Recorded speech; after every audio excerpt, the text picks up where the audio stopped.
Okay, so I finally got one of the things which I wanted to add to my new alarm collection. 1, 2, 3, ta-da! I'm not going to set it up yet. I've already heard it go off. The lights aren't on.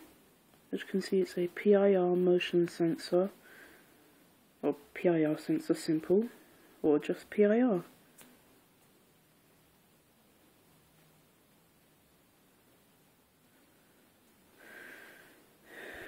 Ever ready?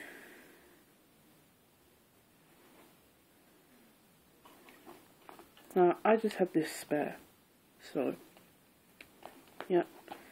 I haven't got the batteries in here yet, so I'm gonna need to get them before I can properly set it up. But it's fucking loud.